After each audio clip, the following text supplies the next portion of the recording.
पंचकन्याओं में से एक मंदोदरी को चिरकुमारी के नाम से भी जाना जाता है। अपने पति रावण के मनोरंजनार्थ मंदोदरी ने ही शतरंज के खेल का प्रारंभ किया था। मंदोदरी से रावण को पुत्र मिले अक्षय कुमार, मेघनाद और अतिकाय। महोदर, प्रहस्त, विरूपाक्ष और भीकम वीर को भी उनका पुत्र माना जाता है। एक कथा यह है कि रावण की मृत्यु एक खास बाण से हो सकती थी। इस बाण की जानकारी मंदोदरी को थी। हनुमान जी ने मंदोदरी से इस बाण का पता लगाकर चुरा लिया, जिससे राम को रावण का वध करने में सफलता मिली। सिंघलद्वीप की राजकन्या और एक मातृका का भी नाम मंदोदरी था। हालांकि जनश्रुतियों के अनुसार मंदोदरी मध्य प्रदेश के मंदसौर राज्य की राजकुमारी थीं। यह भी माना जाता है कि मंदोदरी राजस्थान के जोधपुर के निकट मंडोर की थी। क्यों किया मंदोदरी ने विभीषण से विवाह? जब रावण सीता का हरण करके लाया था, तब भी मंदोदरी ने इसका विरोध कर सीता को पुण्य राम को सौंपने का कहा था। लेकिन रावण ने मंदोदरी की एक नहीं सुनी और रावण का राम के साथ भयंकर युद्ध हुआ। ऐसा माना जाता है कि राम रावण के युद्ध से एकमात्र विभीषण को छोड़कर उसके पूरे कुल का नाश हो गया था।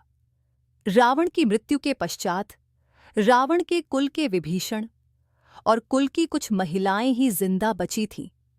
युद्ध के पश्चात मंदोदरी भी युद्ध भूमि पर गई और वहां अपने पति, पुत्रों और अन्य संबंधियों का शव देखकर अत्यंत दुखी हुई। फिर उन्होंने प्रभु श्री राम की ओर देखा, जो अलौकिक आभा से युक्त दिखाई दे रहे थे। श्री राम ने लंका के सुखद भविष्य हेतु विभीषण को राजपाट सौंप दिया। कहते हैं कि अद्भुत रामायण के अनुसार विभीषण के राज्याभिषेक के बाद प्रभु श्री राम ने बहुत ही विनम्रता से मंदोदरी के समक्ष विभीषण से विवाह करने का प्रस्ताव रखा। साथ ही उन्होंने मंदोदरी को यह भी याद दिलाया कि वह अभी लंका की महारानी और अत्यंत बलशाली रावण की विधवा है। कहते हैं कि उस वक्त तो उन्होंने इस प्रस्ताव पर कोई उत्तर नहीं दिया। जब प्रभु श्री राम अपनी पत्नी सीता और भ्राता लक्ष्मण के साथ वापस अयोध्या लौट गए, तब पीछे से मंदोदरी ने खुद को महल में कैद कर लिया और बाहर की दुनिया से अपना संपर्क खत्म कर लिया। कुछ समय बाद वह पुनः अपने महल से निकली और विभीषण से विवाह करने के लिए तैयार हो गई। हालांकि कुछ विद्वानों का मानना है कि इस बात में कोई सच्चाई नहीं है, ये तो मात्र किंवदंतियां हैं।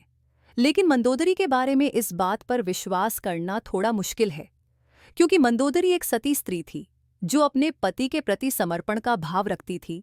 ऐसे में मंदोदरी का विभीषण से विवाह करना अपने आप में हैरान करने वाली घटना है। हालांकि रामायण से इतर की रामायण में ऐसे ही कई अजीब किस्से हैं।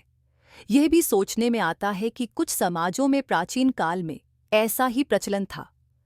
सुग्रीव ने भी बाली के मारे जाने के बाद उसकी पत्नी से विवाह कर लिया था। दोस्तों, आशा है कि आपको यह वीडियो पसंद आया होगा और आपने कुछ नई बातें सीखी होंगी। अगर आपको यह वीडियो अच्छा लगा हो तो कृपया लाइक और सब्सक्राइब ज़रूर करें, ताकि आप भविष्य में भी ऐसी ही रोचक जानकारी प्राप्त कर सकें। धन्यवाद दोस्तों। अगले वीडियो में मिलते हैं एक और दिलचस्प विषय के साथ। तब तक के लिए नमस्कार और जय श्री राम।